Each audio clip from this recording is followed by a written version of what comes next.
Welcome to my channel. Before going to learn the chapter of electrochemistry, it is compulsory to know the basics of electrochemistry, the terms that are frequently used in electrochemistry chapters. So first of all is definition. It's the branch of chemistry in which we learn the interconversion of electrical energy into chemical energy, or conversion of chemical energy into electrical energy. It is known as the electrochemistry. So what's the conductors? Those substances which allow electric current to pass through them is known as conductors.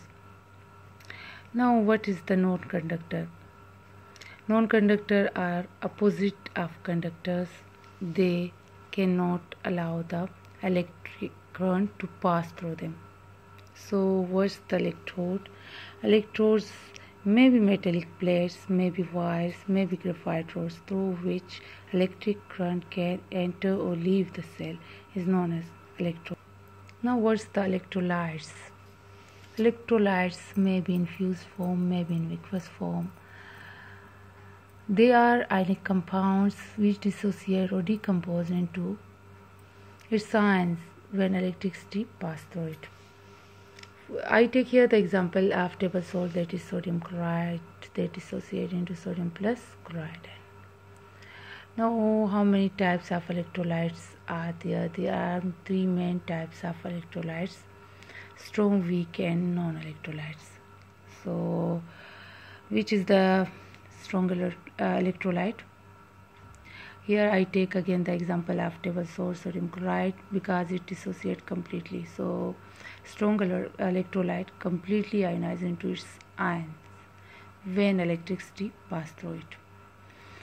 The next one is weak electrolyte. In weak electrolyte I take the example of vinegar, CH3COOH, that ionize partially, not completely, into its ion when electricity passes through it. And the third one is non-electrolyte. I take the examples of urea, ethanol, so it cannot ionize when electricity. So what's the oxidation? What's the reduction? The term oxidation is used here very frequently in this chapter. The removal of electrons is known as oxidation. Here I take the example of zinc. In zinc is in the form of solid.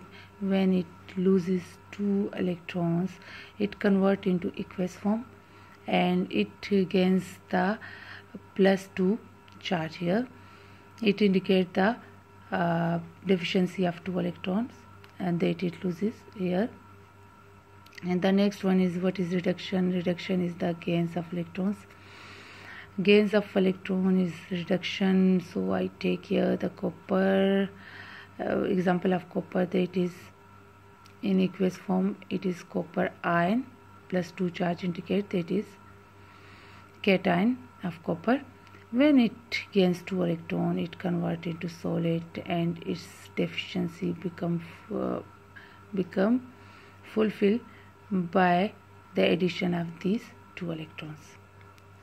What's the anode and what's the cathode? Anode is the electrode in which oxidation takes place. How we can remember that in anode oxidation takes place? It remember from vowel words: anode oxidation, AO. So we can remember easily that at anode always the oxidation takes place. The next thing is cathode.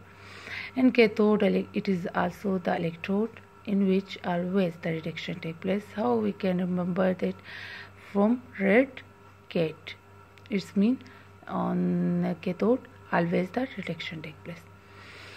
The last definition I take here is electrolysis. The process in which electrolyte decomposed into its ion is known as electrolysis. Here I take the definition of electrolysis. The process in which electrolyte decomposed into its ion is known as electrolysis.